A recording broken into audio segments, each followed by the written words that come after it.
شوق دیدار کا آخری وقت ہے بیمار کا دل مچلنے لگا شوق دیدار کا بجھ نہ جائے کہیں یہ چراغ سحر دونوں عالم کے سرکار آ جائیے دونوں عالم کے سرکار آ جائیے بہر دیدار مشتاق ہے ہر نظر دونوں عالم کے سرکار آ جائیے درود شریف پڑھ اللہم صل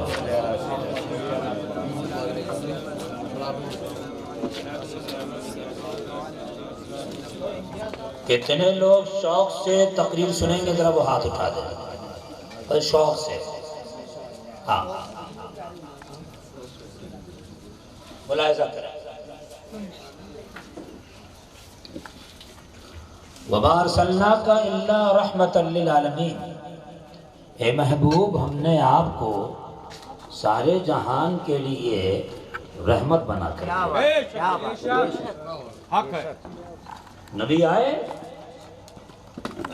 رحمت بن کے آئے کیا بات بے شک عالمین کے لیے رحمت بنا کر بھیجا اب اس عالمین میں عالم نباتات ہے عالم جمادات ہے عالم حیوانات ہے جتنے عالم ہیں چاہے مردوں کا عالم ہو عورتوں کا عالم ہو یوں کہہ لو کافروں کا عالم ہو بدعقیدوں کا عالم ہو جتنے عالم ہیں ہر عالم کے لیے اللہ نے رحمت بنا کر بھیجا اب یہ شعر پڑھوں گا تو سبحان اللہ ضرور بولیے گا کہ وہ ہر عالم کی رحمت ہے کسی عالم میں رہ جاتے کیا بات ہے کیا بات ہے ان کی مہربانی ہے کہ یہ عالم کیا بات ہے سبحان اللہ بے شک لیکن ہے ہر عالم کے لیے رحمت علماء کے علم میں بھی اضافہ ہوگا اور آپ کے لیے سبق ہے سب سے پہلی چیز تو اللہ نے کہا ارسلنا ہم نے بھیجا یہ فعل بتاتا ہے کہ نبی آخری نہیں ہے کیا بات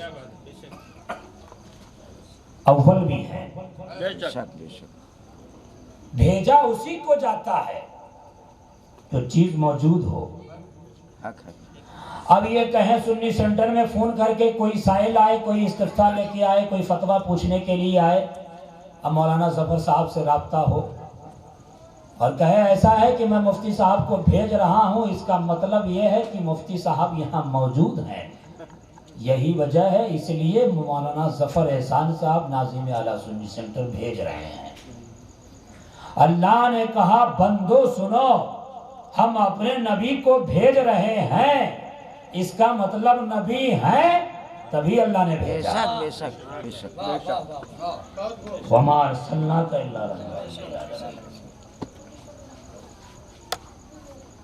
اب کیا بنا کر بھیجا رحمت بنا کر بھیجا دنیا والوں کو بھی سننا چاہیے جس دھرم سے تعلق رکھے اپنی جگہ ہے لکم دینکم ولی دین لیکن ہر دھرم کے فرد کو سننا چاہیے کہ جس نبی کا ہم کلمہ پڑھتے ہیں وہ نبی صرف مسلمانوں کے لیے رحمت بن کے نہیں آیا وہ تمہارے لیے بھی رحمت بن کے آیا کیا بات ہے بے شک بے شک ابھی اس کی رحمت کیا کیا ہے میں بتاؤں گا لیکن پہلے میری عادت ہے کہ ذرا سا آیت پہ علمی گفتگو کرتا ہوں وہ سنیے اللہ نے اپنا تعارف جب کرایا قرآن میں تو کیا کہا الحمدللہ رب العالمین